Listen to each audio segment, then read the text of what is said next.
നിരാലംബരായ അമ്മമാർക്ക് സംഗീത വിരുന്നൊരുക്കി വയനാടൻ പാട്ടുസംഘം.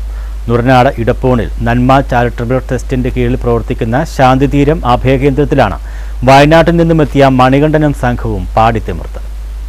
ജീവകാരുണ്യ രംഗത്തുള്ള നന്മ ചാരിറ്റബിൾ ട്രസ്റ്റിന് കീഴിൽ നൂർനാട് ഇടപ്പൂണിൽ പ്രവർത്തിക്കുന്ന ശാന്തിതീരം അഭയകേന്ദ്രത്തിലായിരുന്നു സംഗീത സന്ധ്യയ്ക്ക് വേദിയായത്. 48ഓളം വരുന്ന നിരാലംബരായ അമ്മമാർ താമസിക്കുന്ന അഭയകേന്ദ്രത്തിൽ വയനാട്ടിൽ നിന്നുള്ള പാട്ടുകാരനായ മണികണ്ഠനും സംഘവും എത്തിയാണ് പാട്ടുകൾ പാടിയത്.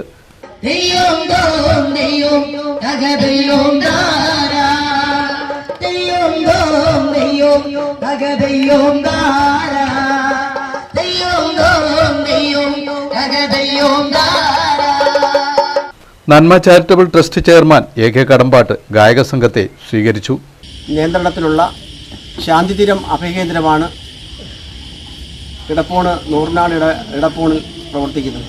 15 വർഷക്കാലമായി ശാന്തിതീരം കൊല്ലം ജില്ലയിൽ പത്തനാപുരത്ത് മാലൂർ കോളേജിന് സമീപം വട്ടക്കാലയിൽ പ്രവർത്തനം ആരംഭിച്ചിട്ട് ഇന്ന് ഈ സ്ഥാപനം കൊല്ലം ജില്ലയിൽ കരുനാഗപ്പള്ളി ഇടപ്പള്ളിക്കോട്ടയിലും അതുപോലെ തന്നെ ആലപ്പുഴ ജില്ലയുടെ ഇടപ്പൂണുമായി പ്രവർത്തിക്കുന്നു.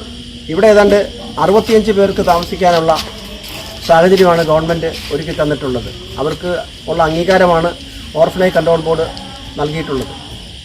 ഗ്രാമപഞ്ചായത്ത് അംഗം അജിക്കുട്ടൻ സംഗീത സന്ധ്യ ഉദ്ഘാടനം ചെയ്തു. ആഴിയുടെ വെളിച്ചത്തിൽ വട്ടമിരുന്ന് അമ്മമാർ പാട്ടുകൾ ആസ്വദിച്ചു.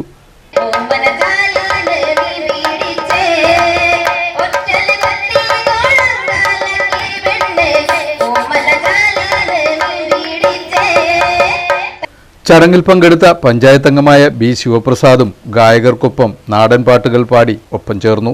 മണികണ്ഠനും ഒപ്പമെത്തിയ പാട്ടുകാർക്കും നന്മയുടെ ആദരവ് നൽകിയാണ് യാത്രയാക്കിയത്. മാനേജിംഗ് ട്രസ്റ്റി VP BJയുടെ നേതൃത്വത്തിൽ ഗായക സംഘത്തിനും അമ്മമാർക്കും പുഴുക്കും ചമ്മന്തിയും അടക്കമുള്ള ഭക്ഷണവും ഒരുക്കിയിരുന്നു. News bureau, Charummood.